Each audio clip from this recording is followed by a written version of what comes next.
So that depends upon how the contemplation before the path was done.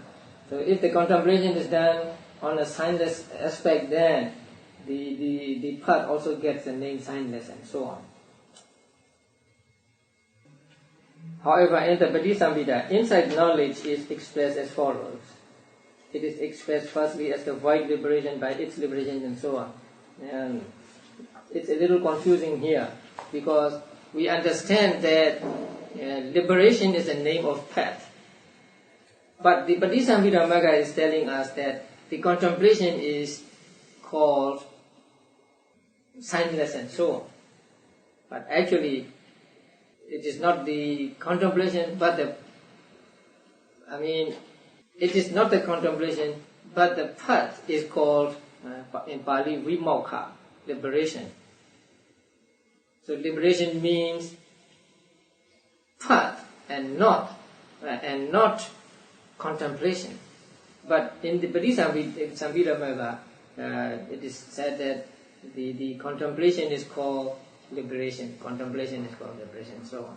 So there is some grounds for confusion here. So how the path gets its name depends upon here on the contemplation made before the path is attained. So on the next page, it is however literally void and desireless, and it is at the moment of noble path that the liberation is distinguished, and that is done according to insight knowledge's way of arrival at the path.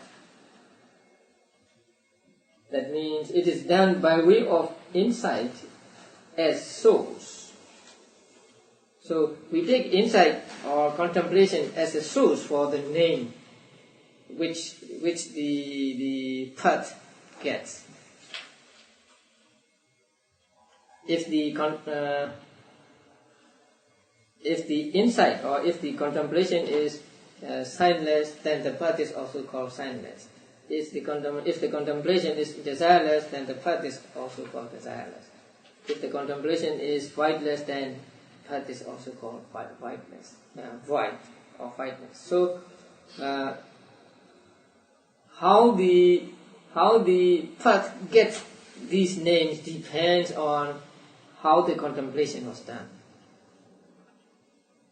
And then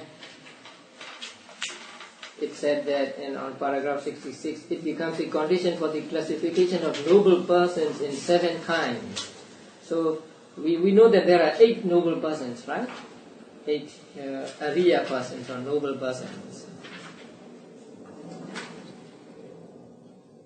For the first stage 2, for the second stage 2, third stage 2, and fourth stage 2. They sort of the person who is at the moment of first path, and then the person after the first path, before the second path, then a person at the second path, and then another person after the second path, before the third path, and so on. So there are 8 noble persons. But here they are described in a different way, and so according to this list there are 7 kinds of noble persons. And these are what? The faith devotee, 1, 2, 1 liberated by faith, 3 the body witness, the 4 the both ways liberated, 5 the Dhamma devotee, the 6 1 attained to vision, and 7 1 liberated by understanding. They are also different kinds of noble persons mentioned in the Suttas and also in the Abhidhamma. And then description follows in the paragraph 75 and so on. Now, in paragraph 75, you see the number 4. Yeah. He is called both ways liberated when he has reached the highest fruition, that means arahantship. Highest fruition after also reaching the immaterial jhanas. I don't find the word for also in the Pali Visuddhimagga, so we should just leave it out. So he is called both ways liberated when he has reached the highest fruition after reaching the immaterial jhanas. That means he may practice samatha meditation first, and then get the 4 immaterial jhanas. And then he may contemplate on the 4 material jhanas or some other formations, and then he gets enlightenment. So he is called liberated in both ways. When a man brings them to mind as not self, and having great wisdom acquired the faculty of understanding, he becomes a Dhamma devotee and so on. So, so there are these 7 kinds of Ariya persons or noble persons. And then paragraph 76, when he brings formations to mind as impermanent, the fifth faculty is in excess in him and so on. So I've already talked about that. And then paragraph 77 and 78 are the what description of the or what explanation of the terms, like in Pali Saddha, Nusari Saddha, Vimoda and so on. Now let us go to paragraph 79. This knowledge of equanimity about formations is the same in meaning as the 2 kinds that precede it. Hence the ancient said, this knowledge of equanimity about formations is one only and has 3 names. At the outset it has a name of knowledge of desire for deliverance. In the middle it has a name knowledge of reflection. At the end, when it has reached its culmination, it is called knowledge of equanimity about formations. So these 3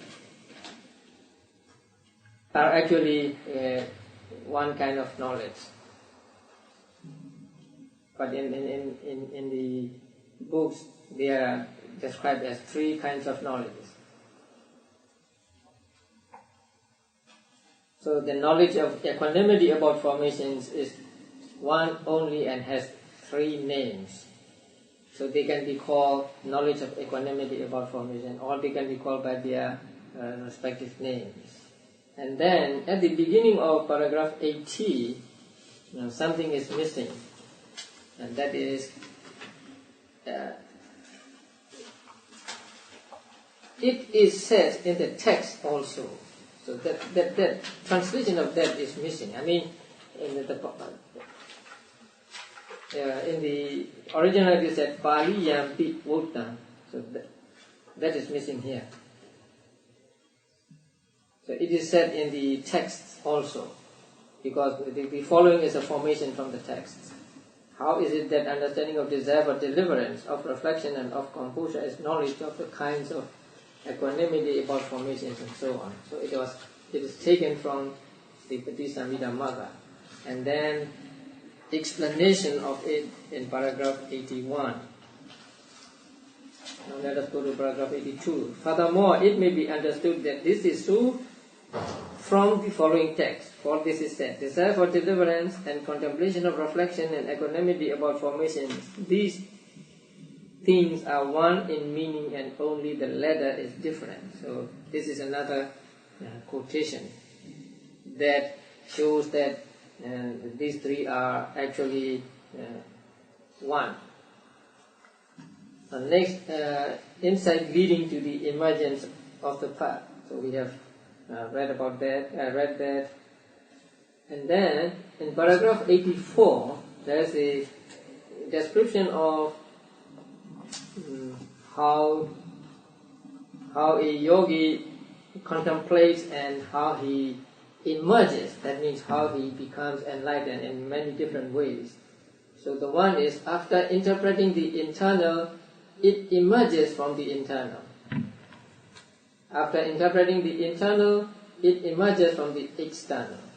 3. After interpreting the external, it emerges from the external. 4. After interpreting the external, it emerges from the internal.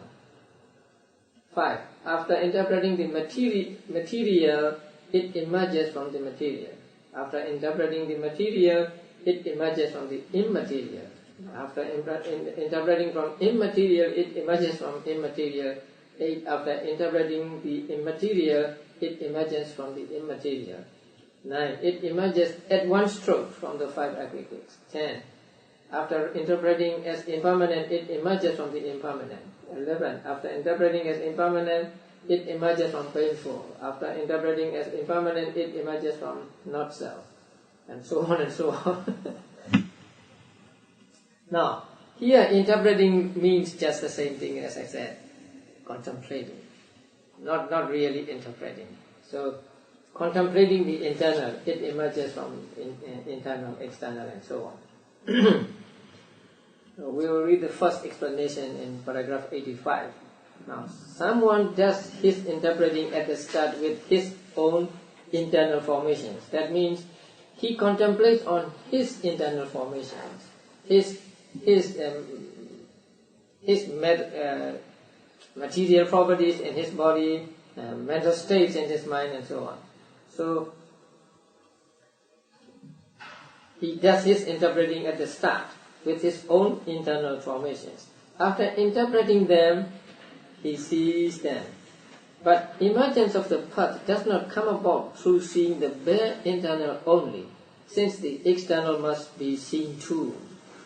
So he sees that another's aggregates as well as unclung to formation, that means inanimate things, are impermanent, painful, not so. So here, first he contemplates on his body and on his mind. And then he contemplates on other person's aggregates, externally. So, both internally and externally. And at one time he comprehends the internal, and at another time the external, because he cannot take internal and external at the same time. So at one time he will be contemplating on the formations of his own, and at other times on other people's formations. As he does so, insight joins with the path while he is comprehending the internal. It is said of him that after interpreting the internal, it emerges from the internal. So, in the beginning, he contemplates on his own formations, and then he contemplates on another person's formations. So he does this during his meditation, sometimes contemplating on his own and sometimes contemplating on others. And then the emergence or the path will arise after he contemplates on his own, or after he contemplates on another's formations, because it can come at any moment. So, as he does so, insight joins with the path. That means path occurs while he is comprehending the internal. That means immediately after he is comprehending the internal. It is said of him that after interpreting the internal, it emerges from the internal. Then, if his insight joins with the path at the time when he is comprehending the external, that means immediately after comprehending the external, if the path arises, then it is said of him that after interpreting the internal, it emerges from the external. So this is just different ways of understanding how the emergence or how the path arises. Sometimes it may arise after the yogi has contemplated his own formations, and sometimes after contemplating on others' formations and so on. And then paragraph 87. I think the others are not difficult to understand. When he has done his interpreting in this way, all that is subject to arising is subject to cessation. And so too at the time of emergence, it is said that it emerges at one stroke from the five aggregates. Here, he does not take aggregates one by... Actually, he does not take all five aggregates at one time. But vipassana knowledge or vipassana moments of consciousness arise very quickly, that they are seem to be taken at one moment, but actually one aggregate is taken by each consciousness. He takes one, and then he takes another, and he takes another.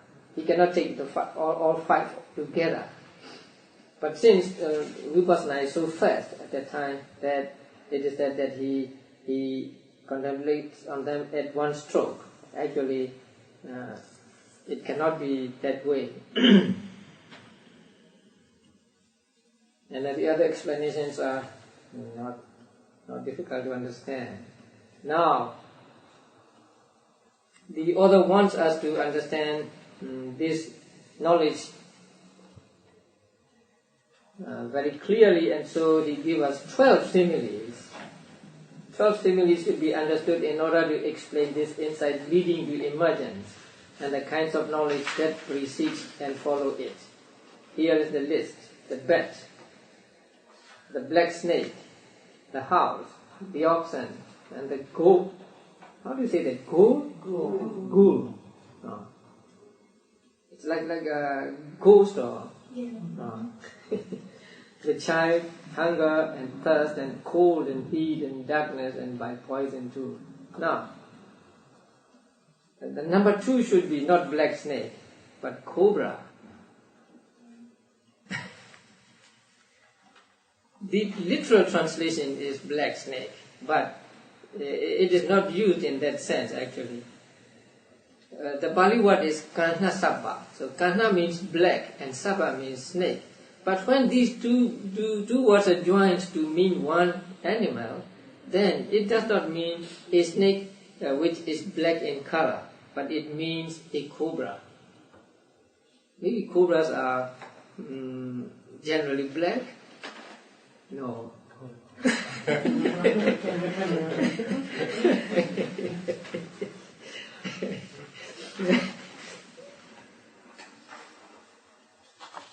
But it doesn't matter whether we take it as cobra or just a black snake.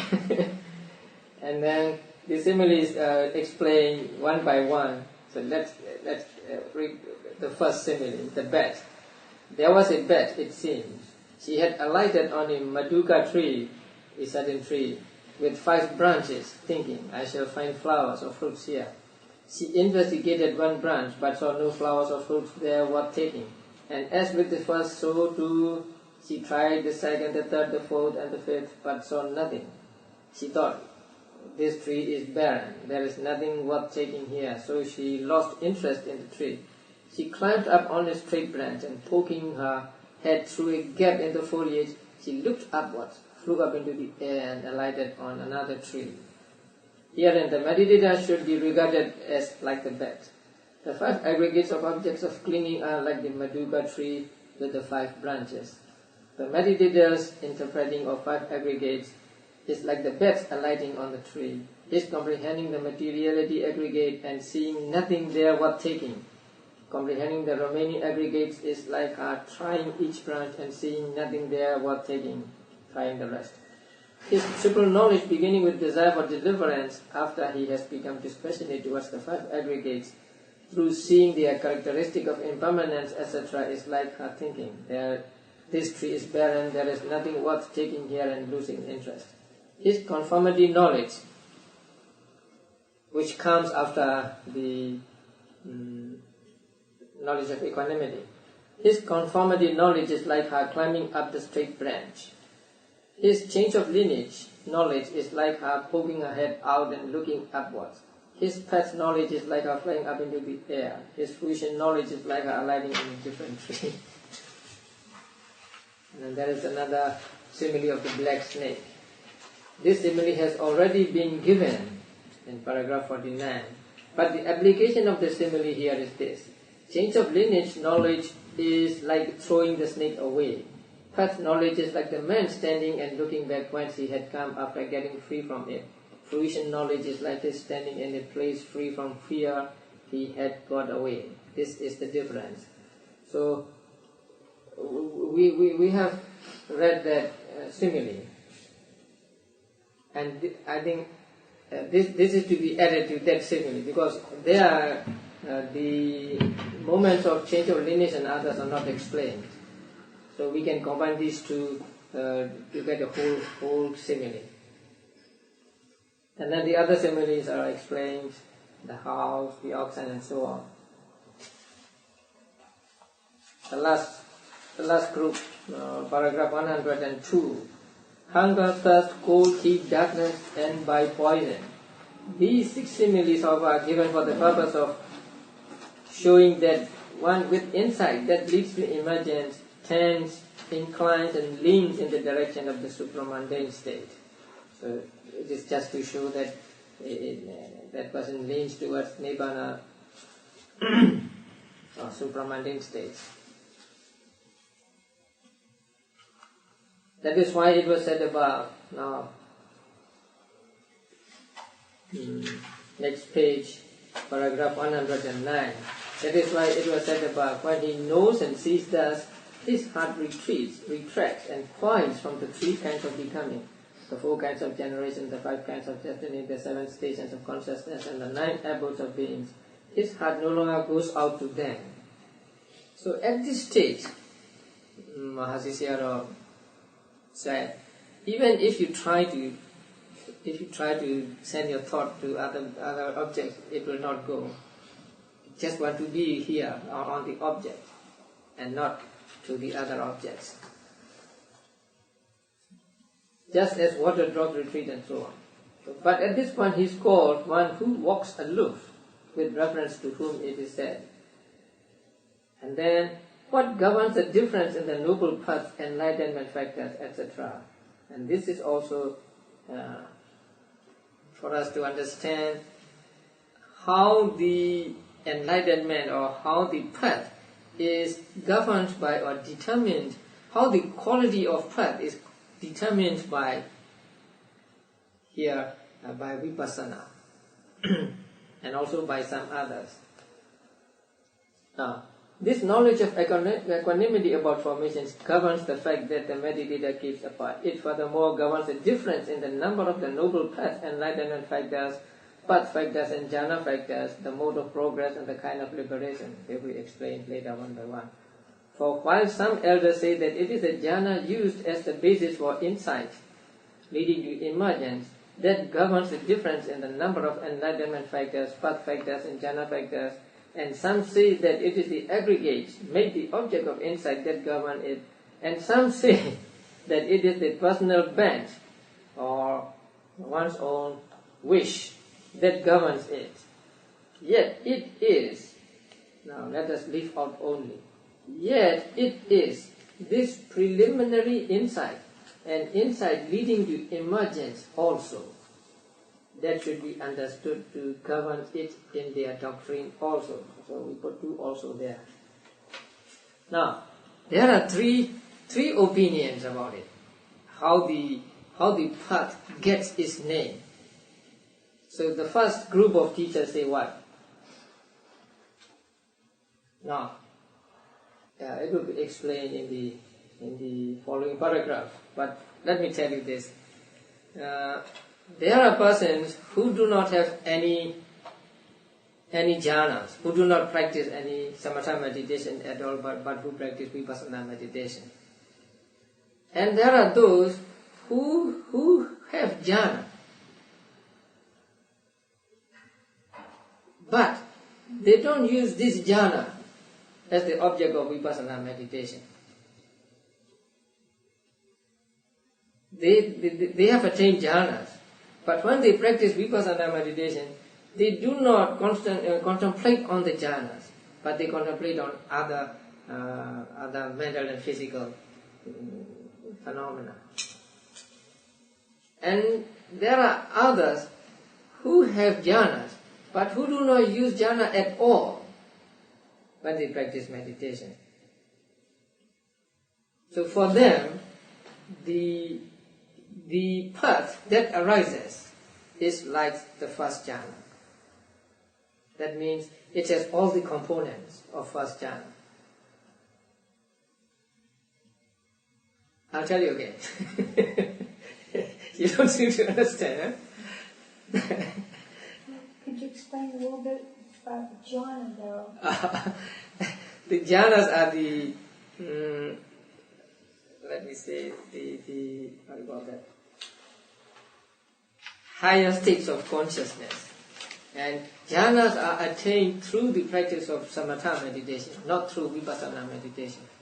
That you practice a Jiskasina meditation, or you practice breathing meditation, and then you get, say, jhanas. So the jhanas are attained through the practice of samatha meditation.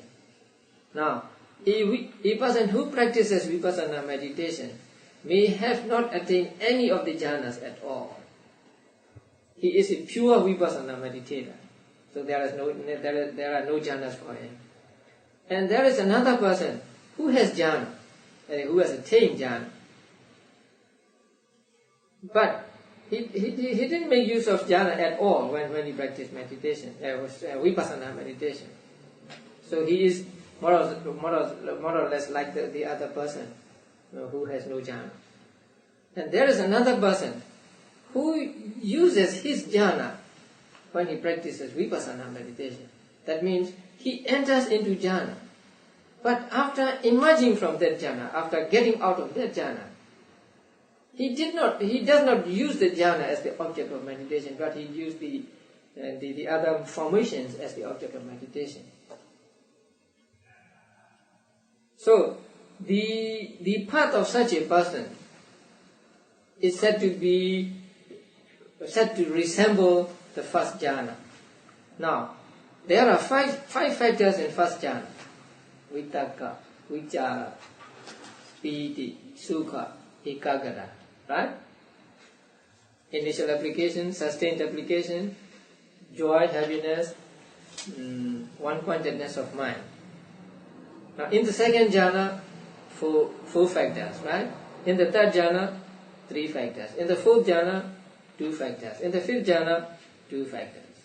Now, when a person who has no jhana at all, or who does not use jhana in his practice of vipassana meditation, attains path, his path is accompanied by these 5 factors.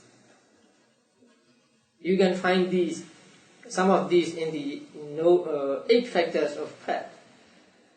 Right. What is the first factor?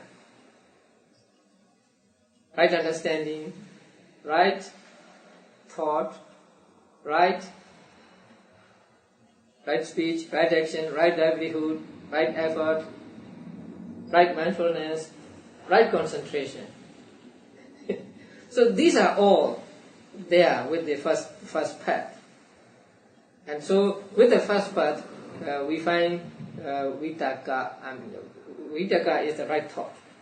Vitakka, vichara, piti, sukha, ekaggata, all. So his path resembles the first jhana. Now, there is another person who practices, say, jhana, and then he reaches second, third, fourth, and fifth. So if he first practice jhana as a basis for vipassana, and then it gets out of that jhana and takes the jhanas as the object of meditation, or other formations as object of meditation, and he gets path, then since he made second jhana or third jhana or fourth jhana or fifth jhana as the basis for vipassana, his path resembles second, third, fourth, fifth jhana. So if his path resembles second jhana, then one factor will be missing from the noble eightfold path. That is, vitakka will be missing there. And right thought is vitakka. And if it is the fourth jhana, what will be missing? Piti will be missing. And piti is one among the 7 factors of enlightenment. So there are three opinions here. One teacher or one group of teachers says that the jhana which is make the basis for vipassana is what determines the quality of path. Second group says that it is the jhana which is made the object of vipassana meditation that determines the path. And the third group says that it is the wish of the person which determines the quality of the path. So the first group emphasizes on the jhana which is make the basis for vipassana. That means first he enters into first jhana and then emerges from the first jhana and contemplates on jhana or other formations. Now second group emphasizes on the jhana which are made the object of vipassana meditation. That means, let us say, he enters into first jhana, and after getting out of first jhana, he contemplates on the first jhana. He contemplates on first jhana as impermanent and so on, and then he gets path. So the second group emphasizes on the jhana which is made the object of vipassana meditation. Now, please be clear that the object of vipassana and the basis of vipassana. The basis of vipassana means before practicing vipassana, he enters into this jhana, and then he emerges from this jhana and takes other things as object of vipassana meditation. Object of vipassana meditation means taking that jhana or contemplating on that jhana as impermanent and so on. So there is the basis jhana, contemplated jhana. So the first group emphasizes on the basis jhana, and the second group emphasizes on the contemplated jhana. But the third group emphasizes on one's own wish. It is a free country. So that does not mean that simply by making a wish you cannot get path. But suppose you enter into first jhana, and then you make the first jhana, second jhana as a object of meditation. So what will the path like?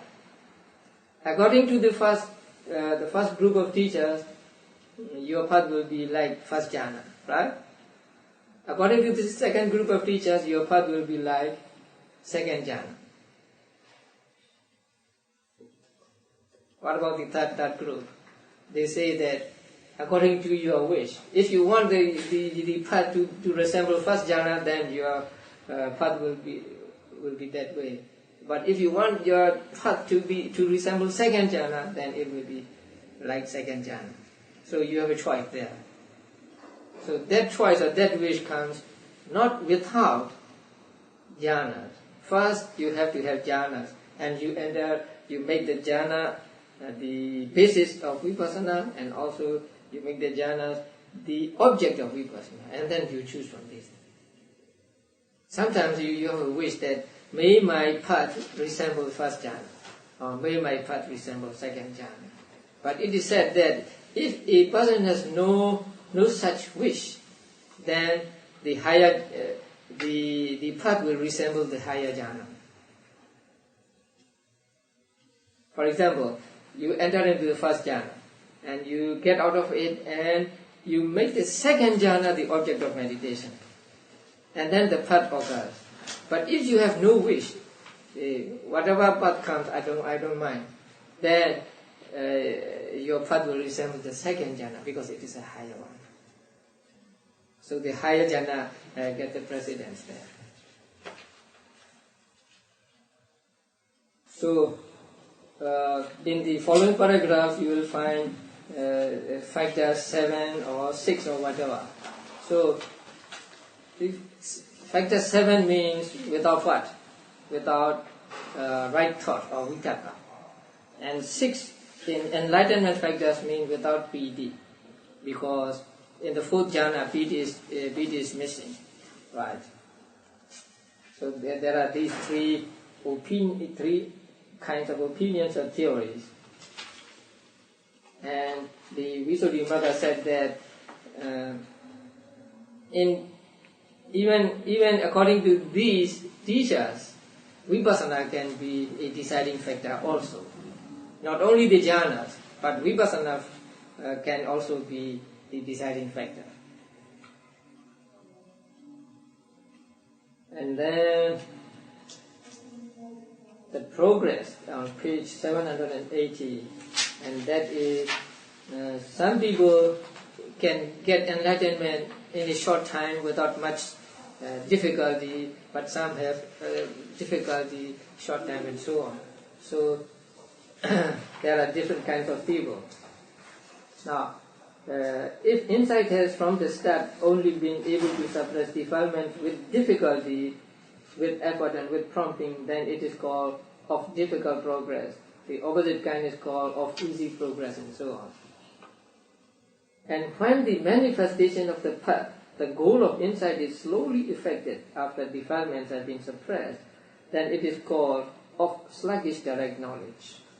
Now, here the goal of insight, the goal is not the correct translation of the word. I think the word here means stagnation. Stagnation of insight. That means a yogi has reached the knowledge of the equanimity about formations, and he is stuck there. He has to be doing that again and again and again. So if he has to spend a long time in that stage before reaching the path, then he is said to be of what? Sluggish direct knowledge. So the insight here is called stagnation, right? Still or something like that, because you have to be with this for a long time. So the manifestation of path which has this stagnation of insight, that means only after spending a long time with that knowledge there arises path. So that is called of sluggish direct knowledge. The opposite kind is called of swift direct knowledge. If you don't have to spend much time in that stage of knowledge, the equanimity about formations, and if you get to the path in a short time, then you are called of swift direct knowledge. So this equanimity about formation stands at the arrival point. That means as the source of giving names, as the source of name for path, and gives its own name to the path in each case, and so the path has 4 names according to the kind of progress. Now, you will find the phrase at the arrival point, at the arrival point. That is the literal translation of the Pali word. Not even quite literal. So the meaning is the source for giving name, or the source for the name, or the cause for the name. Now, for one bhikkhu, this progress is different in the 4 paths, while for another it is the same. For Buddhas, however, the 4 paths are of easy progress and swift direct knowledge. For Buddhas, everything is the best. But likewise, in the case of the general of the Dhamma, the elder Sariputta, so he is as good as the Buddha, so his all the best. But in the elder Mahamoggallana's case, the first path was of easy progress and swift direct knowledge, because he became a Sotapanna just after listening to Sariputta uttering a verse. So at that time it was of easy progress and swift direct knowledge. But the others were of difficult progress and sluggish direct knowledge, because he had to spend practicing meditation, and at one time he was sleepy, and Buddha went to him and told him how to get rid of sleepiness and so on. So for the other stages, he is said to be of difficult progress and sluggish direct knowledge. And then predominance. As with the kind of progress, so also with the kinds of predominance, which are different in the 4 paths for one bhikkhu and the same for another. So the 4 predominances are zeal, chanda, energy, consciousness, and inquiry. Inquiry really means understanding. And then liberation, but it has already been told how it governs the difference in liberation. Furthermore, the path gets its name for 5 reasons. and then Pad gets its name as signless, as desireless, as white, and others, for 5 reasons. The one is owing to its own nature, and 2 owing to what it possesses, what it opposes, and 3 owing to its own special quality, 4 owing to its object, and 5 owing to the way of arrival. Way of arrival means the source of name. Now the one owing to its own nature means owing to its functioning, how it functions, what function it does, so owing to its own nature. Okay. And the explanation follows. If equanimity about formations induces emergence by comprehending formations as impermanent, liberation takes place with the signless liberation, and so on. So these are the 5 reasons of how the path gets named as signless, and so on. Now, paragraph 126. But while this name is inadmissible by the Abhidhamma method, it is, however, admissible by the Sotanta method. The name signless is not mentioned in Abhidhamma. So, according to Abhidhamma, there can be no signless path. But by Sotanta method, by the discourse method, it is admissible. For, they say, by that method, change of lineage takes the name signless by making a signless nibbana its object. Now, change of lineage precedes path. So, at the moment of change of lineage, it takes the nibbana as object. And nibbana is described as signless, desireless, and void. So, if we take the signless aspect of nibbana, and the change of lineage takes that nibbana as object, and then the path follows, then the path is named through change of lineage being signless. So the path is also named signless. So according to Sotanta method, the path can get the name signless. But according to Abhidhamma, no.